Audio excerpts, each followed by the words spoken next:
Morning breaking news देख रहे हैं आप। मैं हूं आशीष त्रिपाठी आपके साथ। अब रायबरेली से चुनाव लड़ेंगे राहुल गांधी। वायनाड के बाद अब वो रायबरेली सीट पर भी दावा ठोक रहे हैं और कांग्रेस पार्टी ने अंततोगत्वा राहुल गांधी को रायबरेली सीट पर बतौर लोकसभा चुनाव का उम्मीदवार कांग्रेस पार्टी की तरफ से जाहिर कर दी है अपनी इच्छा और अब आज वो अपना नॉमिनेशन भी फाइल करेंगे।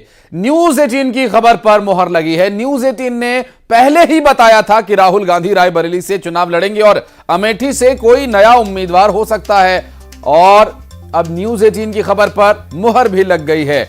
आज कांग्रेस ने रायबरेली और अमेठी से अपनी लिस्ट जारी कर दी है। राहुल गांधी जब रायबरेली से चुनावी रण में होंगे तो आज ही उन्हें नामांकन भी करना है, लिहाजा राहुल गांधी दिल्ली से रायबरेली पहुंचेंगे। साथ ही प्रियंका गांधी वाड्रा भी मौजूद होंगी और सबसे पहले न्यूज 18 ने ही इस खबर को दिखाया था, प्रमुखता से इस खबर पर बने हुए थे और ये पूरी जानकारी आप तक पहुंचाई थी। राहुल गांधी आज अपना नॉमिनेशन फाइल करने के लिए भी जाएंगे और रायबरेली और अमेठी सीट से जो सस्पेंस लगातार बना हुआ था वो खत्म हो गया है। दरअसल अब भारतीय जनता पार्टी को अपने जो उम्मीदवार उन्होंने रोके हुए थे अब वो जारी लगभग हो गए हैं और नाम लगभग तय हो गया और आज ही नॉमिनेशन फाइल करेंगे राहुल गांधी, जिस पर लगातार जो सस्पेंस बना हुआ था इस खबर को हमने प्रमुखता से न सिर्फ दिखाया बल्कि ये भी जानकारी दी थी कि अमेठी सीट से किसी नए चेहरे को उम्मीदवार बनाया जा सकता है और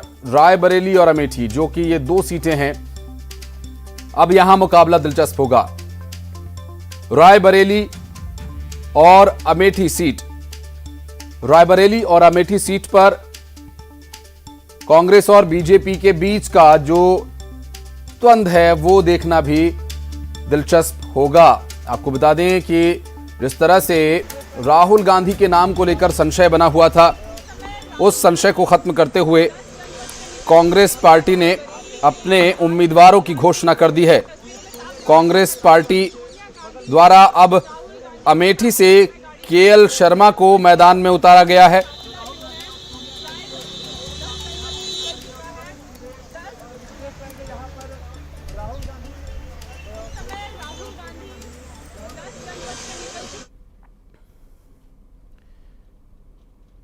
और इस वक्त की बड़ी खबर यह कि दो हॉट सीट से जो खबर आ रही है वो ये कि रायबरेली और अमेठी से कांग्रेस ने अपने उम्मीदवारों के नाम का ऐलान तो कर ही दिया है। साथ ही रायबरेली से राहुल गांधी तो अमेठी से केएल शर्मा को चुनावी मैदान में कांग्रेस पार्टी ने उतारा है और यहां ये दोनों ही सीटें बहुत ही महत्वपूर्ण सीटें कांग्रेस पार्टी के लिए हैं और कांग्रेस पार्टी के लिए ये सीटें इसलिए भी महत्वपूर्ण है क्योंकि ये पारंपरिक सीट रही है कांग्रेस परिवार की, कांग्रेस के गांधी परिवार की। और ये जिस तरह से नेहरू गांधी परिवार के यहां से पारंपरिक रूप से चुनाव लड़ने की परंपरा को भी आगे निभाते रहेंगे। पंकज चतुर्वेदी जी भारतीय जनता पार्टी से हमारे साथ जुड़ गए हैं। पंकज जी बहुत स्वागत है।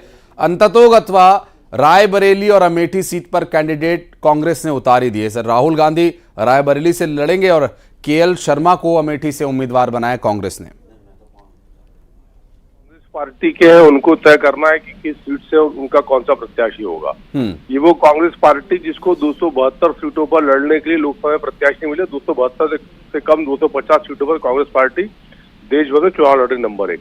नंबर 2, राहुल गांधी जी ने इस सच को तो स्वीकार कर लिया कि अमेठी की जनता ने उनको जो 5 साल पहले अस्वीकार किया था तो आज तक वो अस्वीकृत मान रहे हैं और उन्होंने कहा भी और सबको वो कथन भी याद होगा जो उन्होंने दक्षिण भारत जाकर उत्तर भारतीयों के लिए कहा था।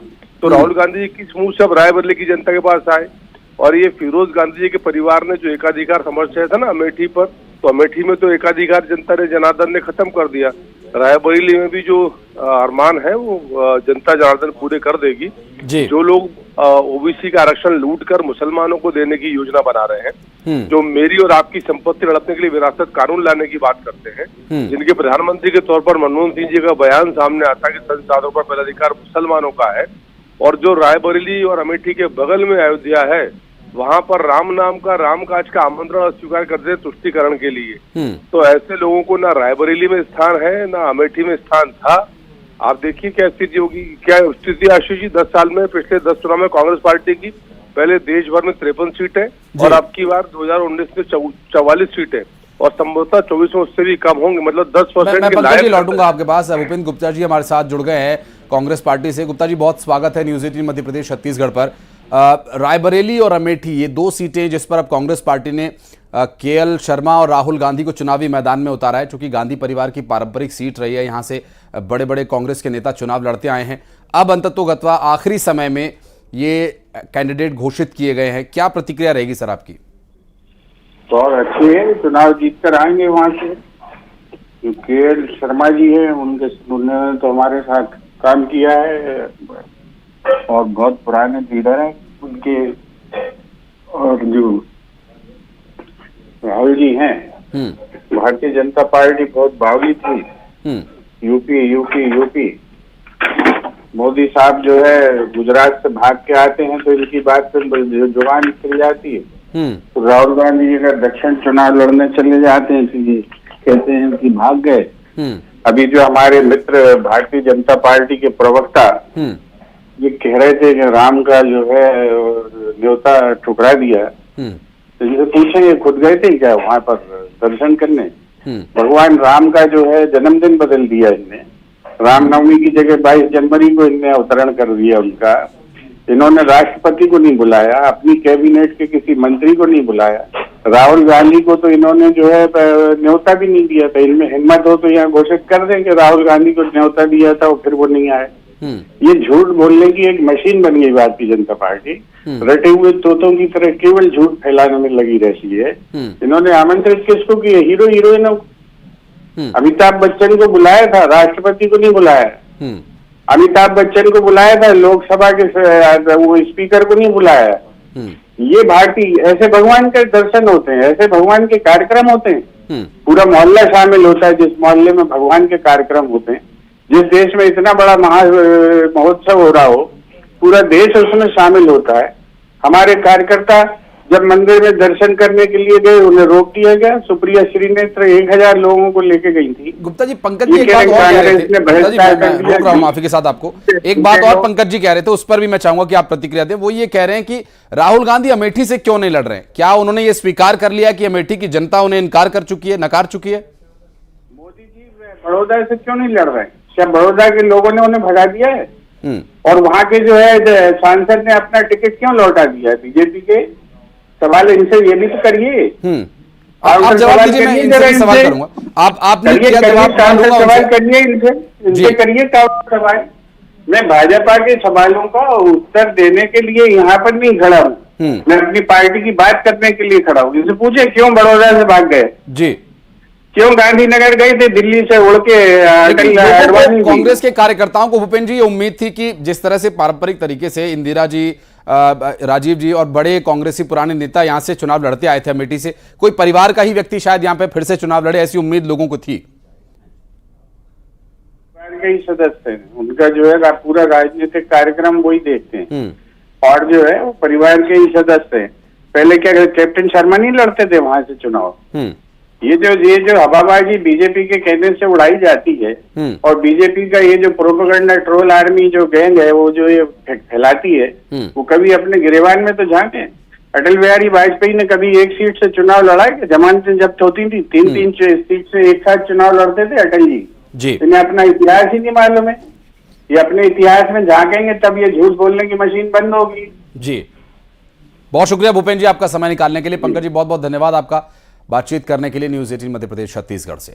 और बढ़ते आगे और अब बात करेंगे पीसीसी चीफ जीतू पटवारी के उस बयान की जिस पर बवाल मचा हुआ है। दरअसल कांग्रेस प्रत्याशियों के समर्थन में वायरल हो रहे इमरती देवी के ऑडियो पर कहा, देखो ऐसा है अब इमरती जी का रस खत्म हो गया है। और ये बयान अब चर्चा में जब आया तो इस बात को लेकर जीतू पटवारी ने सफाई भी दी है। हालांकि इस बयान को लेकर बीजेपी ने जीतू पटवारी को घेरना शुरू कर दिया है। इमरती जी लगातार कांग्रेस की पार्टी की सहयोग कर रही हैं, बड़ा मदद की बातें कर रही हैं, उनके ऑडियो कई वायरल हो रहे हैं बीजेपी। देखो ऐसा है, अब इमरती जी का रस खत्म हो गया, जो अंदर चाशनी होती है अब उनके लिए मैं कुछ बात नहीं करूंगा। और इधर बीजेपी नेता आशीष अग्रवाल ने जीतू पटवारी पर एक पोस्ट के माध्यम से निशाना साधा। उन्होंने लिखा कि कांग्रेस की ये घृणित मानसिकता है। कांग्रेसी महिलाओं में रस ढूंढते हैं, जिन जीतू पटवारी को भाजपा की एक दलित नेता के रस कम नजर आ रहे हैं, क्या वही जीतू पटवारी सोनिया गांधी और प्रियंका गांधी को भी इसी नजर से देखते हैं?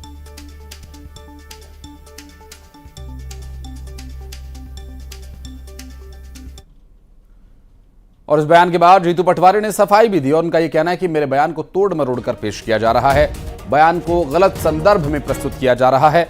मेरी मंशा सिर्फ सवाल के जवाब को टालने की थी। श्रीमती इमरती देवी मेरी बड़ी बहन जैसी हैं, बड़ी बहन मां समान होती है और यदि फिर भी किसी को ठेस पहुंची हो तो मैं खेद व्यक्त करता हूं।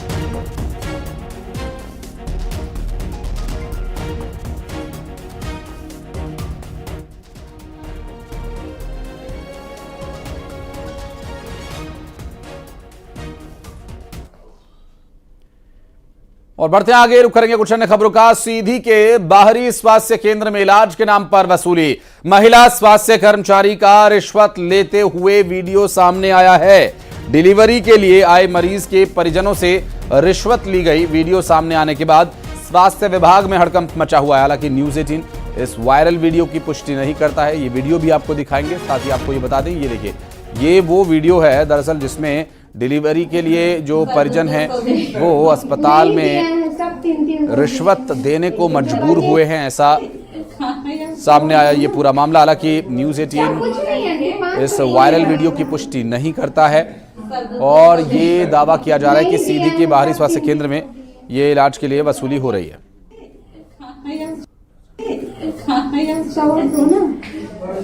क्या कुछ नहीं है, 500 नहीं दिया है, सब 300 दिए हैं जो बचे। हरीश द्विवेदी हमारे सहयोगी जुड़ गए हमारे साथ। हरीश, ये क्या सच्चाई है वीडियो की? बिल्कुल आशीष, जिस तरीके से पूरा वाकया निकलकर सामने आया है वाकई हैरान कर देने वाला है। चूंकि बाहरी स्वास्थ्य केंद्र का एक वीडियो बताया जा रहा है जहां एक महिला स्वास्थ्य कर्मी है माया केवट, जो डिलीवरी हितग्राही जो है उनसे तमाम वसूली की जा रही है। हालांकि इस स्वास्थ्य केंद्र में इसके पहले भी डिलीवरी तो जिले भर में सबसे अधिक होती थी, लेकिन इस स्वास्थ्य केंद्र में जो मरीज पहुंचते हैं डिलीवरी कराने उनसे 300, 400, 500 एवं 1000 रुपए तक की वसूली की जा रही थी, जिसका वीडियो इसके पहले भी निकलकर सामने आ चुका है। हालांकि यह दूसरा वाकया है जब वीडियो निकलकर सामने आया है और तमाम जब वीडियो निकलकर सामने आया इसके बाद से स्वास्थ्य कर्मियों में हड़कंप मचा हुआ है। इसमें स्पष्ट देखा जा रहा है कि जो माया केवट है उनको जो हितग्राही है तो कुछ पैसा दे रही है, लेकिन वो बात कर रही है कि मुझे 500 चाहिए या उससे अधिक चाहिए। हालांकि वो 300 देने की बात कर रही है, उनके हाथ में जो पैसे हैं वो 300 माने जा रहे हैं। जी आशीष, बहुत शुक्रिया आपका इस पूरे मामले पर जानकारी देने के लिए हरीश।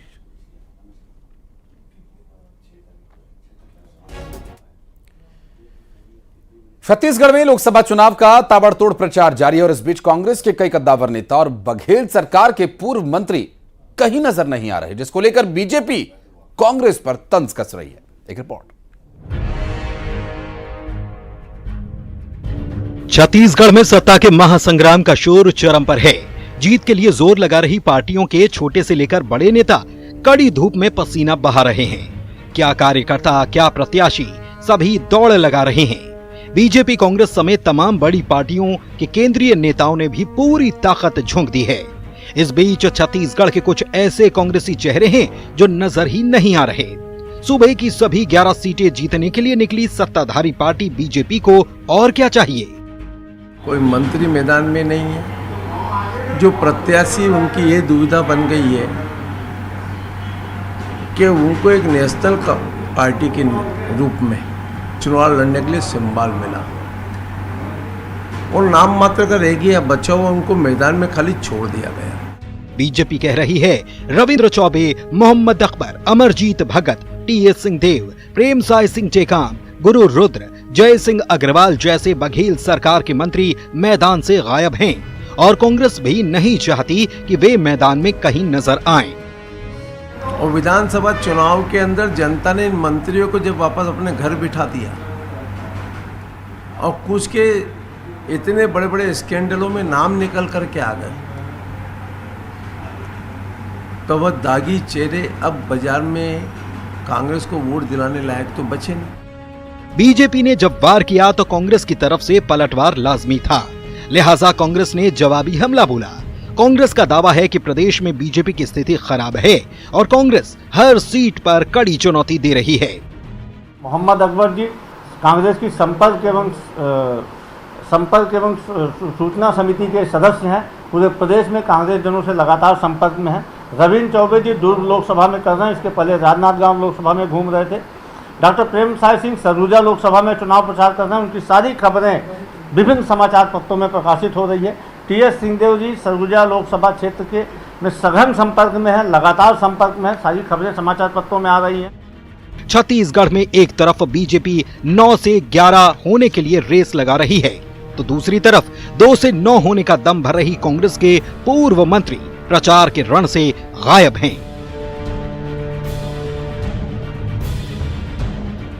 रायपुर से न्यूज 18 के लिए ममता लांजेवार के साथ आकाश शुक्ला की रिपोर्ट।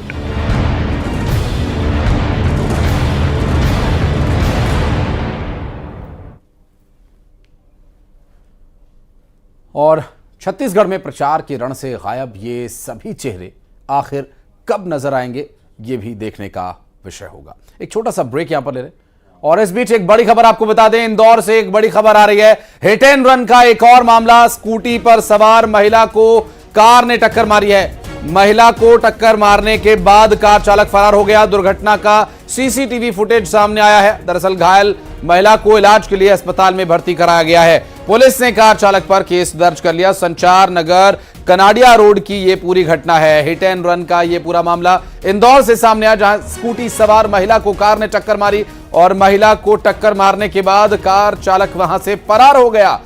मिथिलेश हमारे सहयोगी इस वक्त जुड़ गए हमारे साथ। मिथिलेश, कब की यह दुर्घटना है और क्या जानकारी मिल पा रही है? देखिए, ये जो सीसीटीवी है वो जो अभी सामने आया है, इसके आधार पर पुलिस ने एफआईआर दर्ज भी कर लिया है। 1 तारीख के दोपहर 1:50 लगभग 2 बजे के आसपास की घटना बताई जा रही है। और जो एक्टिवा चला रही थी वो लगभग 45 साल की, उनका नाम उषा शर्मा है और वो अपने घर से घर का किराने का सामान लेने के लिए निकली थी। यानी जो घर का कुछ जरूरत की सामान थी, कुछ मेहमान लोग आए हुए थे, उस वक्त ये एक्टिवा से निकल के अपने घर का सामान लेने जा रही थी। और ठीक पास में गली से दिख रहा है तस्वीर, अगर दर्शक इस वक्त जो देख रहे हैं, वो जो पास का एक रास्ता, वहां से तेज रफ्तार में कार सामने आती है और सिर्फ टक्कर मारने के बाद कार चालक रुकते नहीं है। रुकने के बजाय सामने जो उस युवक है वो रोकने का प्रयास करता, तो उसके ऊपर भी गाड़ी चलाने का प्रयास करता है। अगर वो वहां से नहीं करता युवक, तो शायद वो भी गंभीर रूप से घायल हो सकते थे। हालांकि अब घटना का जो सीसीटीवी फुटेज जो सामने आ चुका है, गंभीर चोट लगी है, सिर में बहुत ज्यादा चोट लगी हुई है। इस वक्त हालत नाजुक बनी हुई है, आईसीयू में भर्ती है, निजी अस्पताल में उपचार चल रहा है। और पैर, हाथ, तमाम जगह पे काफी फ्रैक्चर भी आए हुए हैं, क्योंकि हादसा बहुत बड़ा था। यह हिट एंड रन का पिछले 10 दिन के अंदर इंदौर से दूसरा मामला सामने आया है। कुछ दिन पहले ही मालवा मिल के चौराहे के पास एक घटना सामने आई थी, जिसमें बाइक सवार दंपत्ति को एक कार चालक ने पहले टक्कर मार दी। जब बाइक चला रहे हैं, शख्स ने उन्हें रोकने का प्रयास किया, उस गाड़ी को रोकने का प्रयास किया, तो बोनट पे काफी दूर तक लेकर गाड़ी लेकर गई। तेज रफ्तार से नीचे गिर जाते हैं, सिर पे चोट लगी। इस वक्त उनका भी अस्पताल में उपचार चल रहा था। ये हिट एंड रन का लगातार मामले इंदौर सामने आ रहे हैं। पुलिस कार्रवाई की बात कर रही है। जो गाड़ी नंबर सीसीटीवी में दिख रहा है, उसके आधार पे एफआईआर दर्ज तो कर लिया गया, लेकिन आरोपी युवक अभी गिरफ्तार नहीं हुआ है। और इस गिरफ्तारी का पुलिस क्या दावा कर रही है, कब तक गिरफ्तार कर लिया जाएगा? पुलिस से कहना बहुत जल्द गिरफ्तार कर लिया जाएगा। बोले कि इसमें जो धारा है वो गंभीर लगाई गई है कि और गंभीर धारा के तहत इसमें कार्रवाई की है। तो किसी को जो चोट लगी है, दूसरी तरफ उनका भी उपचार चल रहा है, उनकी बयान भी हो चुके हैं। पुलिस ने उनके स्टेटमेंट भी ले लिए हैं और आसपास जो लोग खड़े थे उनके बयान भी इसमें हो चुके हैं। तो पुलिस का कहना है कि बहुत जल्द गिरफ्तारी होगी और इसमें किसी को छोड़ा नहीं जाएगा। लेकिन बड़ा हैरान कर देने वाली तस्वीर सामने है कि अगर लापरवाही पूर्वक गाड़ी चलाई जा रही है, अगर किसी को चोट लगी है, तो शायद गाड़ी उस वक्त रोकी भी जा सकती है कि अगर गलती हो गई है तो आप रोक के खुद अस्पताल पहुंचा सकते थे। शायद अगर उसी से अपनी गलती को मान लेते और उन्हें अपनी ही गाड़ी से अस्पताल पहुंचा देते तो जल्द से जल्द इलाज भी शुरू हो जाता। लेकिन उसके बाद 108 एम्बुलेंस को फोन किया गया, जब तक गाड़ी एम्बुलेंस आई भी पहुंचाया गया, लगभग इसमें 1 घंटे का समय और लगा। और इस वजह से महिला की जो हालत है वो और भी गंभीर है, चूंकि तुरंत इलाज मिलने पर महिला जल्दी रिकवर कर पाती। बहुत शुक्रिया आपका इस पूरे मामले पर जानकारी देने के लिए मिथिलेश। सड़क पर बहुत ही सावधानी से आप चलें, ये बहुत जरूरी है। एक छोटा सा ब्रेक यहां पर ले रहे हैं, जल्द लौटते हैं।